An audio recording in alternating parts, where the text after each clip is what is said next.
Hello YouTube, my name is Joseph. Thank you so much for tuning into the Popsicle Light channel. Please consider hitting that like button and subscribing to my channel. In this video, we're showcasing the only Pokemon that can reach so much HP as the Darkness Ablaze set came out. I'm going to show you one of my builds centered around Cinderace VMAX, where by using the heat energy, which increases its HP by 20, so 20 times 4 heat energy, that's plus 80. And again, we're using the buff padding on Cinderace VMAX, which can increase its HP while in the active by 50. But again, with buff padding, you need to have 4 retreat cost. We're going to use the Galarian Stadium to manipulate the retreat cost of Cinderace VMAX. So since Cinderace VMAX already has 2 retreat costs, we basically use the Galarian to increase it by 2 more, making it 4 retreat costs.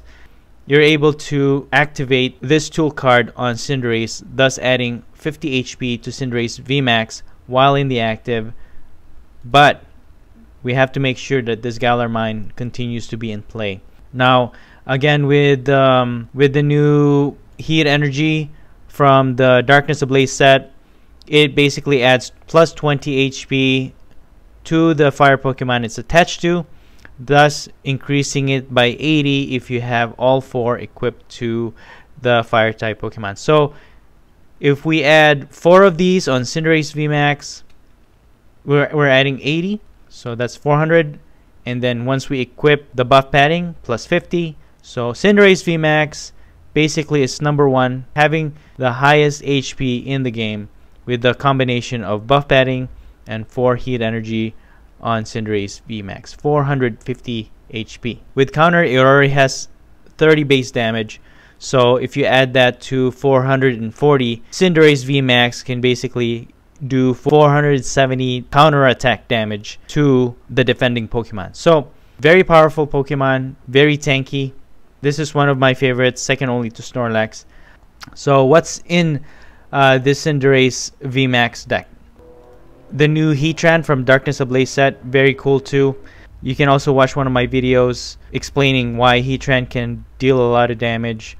I also have Heatran because there's a lot of players who are using the new Decidueye in the new Darkness Ablaze set, which basically is immune to any V or VMAX or GX. So we need a basic type of Pokemon in our deck that basically can counter any Decidueye.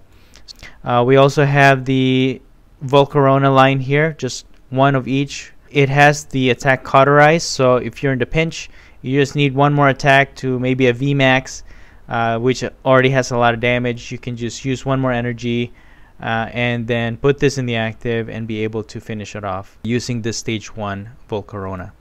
Of course, we have Volcanion, one of the essentials now in fire decks, which it can use its flare starter if you go second. You can attach 3 energy on your first turn. Zigzagoon is here to just do a chip damage. Maybe you just need 10 HP to finish off one of your opponent's Pokemon, so Zigzagoon is here. We have Crobat V, which helps out with Dark Acid. We can pull more cards in our hand, and we have 1 Dedenne GX, again to discard and then pull 6 more cards from your deck. I have Mew here to protect our bench barrier, and we have Mimikyu with its heal jamming to prevent our opponent from healing up. So even if they use Malo and Lana, it's not going to work when Mimikyu is on our bench. We have 2 Evolution Incense, 3 Quick Balls, 2 Switch, 2 Galarian, 1 Boss's Order, 1 Guzma, 1 Malo and Lana for healing Cinderace VMAX, 2 Marnies. We have 1 Misty's Favor. And also I've added in this deck actually Pierce. Now why would you add Pierce in this deck? Yes, Pierce is mainly for dark type decks, but no, Pierce is really good for searching out energy cards, even special energy cards, that heat energy which we need, basically centered around the build of this deck to increase the HP of our Cinderace VMAX to the fullest. So Pierce is here, and we have 2 dark type Pokemon in our deck where we can basically use Pierce for that. So very nice addition to the Darkness Ablaze set in this deck, which will help us to get those heat energy into our hand. We have 2 Professor's Research, 3 Welders, 2 Buff Paddings, 1 Cape of Toughness, just to increase the HP of Heatran. Now keep in mind, Heatran already has 4 retreat costs. When you put the Galar Mine, it will become 6 retreat costs. So buff padding will not work on Heatran after that. So we have the Cape of Toughness just so we can increase its HP without having to worry about its retreat costs. I have 2 Capture Energy. We have 2 Weakness Guard Energy, and we have 12 Fire Energy on this deck. So that's basically the build of this deck. Cinderace VMAX, again, maximizing its HP up to 450 HP. I don't know of any other Pokemon that can increase its HP as far as any build goes. So a very nice build, and it's so hard to KO the Cinderace VMAX having that 450 HP. Let's look at some gameplay.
I hope you enjoyed this video. Like the video if you liked the video, and subscribe to my channel for more contents like these. As always, thank you for watching and have a great day.